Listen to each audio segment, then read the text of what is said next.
Here's how to change the headlights on a Peterbilt 579 or 587 to your new high-powered United Pacific LED headlights. Before you start, first check to make sure all headlight operations function normally. Then make sure all headlight functions are powered off. Release the hood latches from each side of the hood. Slowly open the hood. Unscrew the bolts holding the splash shield and remove the splash shield.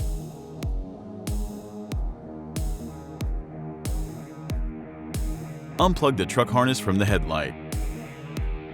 Unscrew the 4 bolts holding the headlight.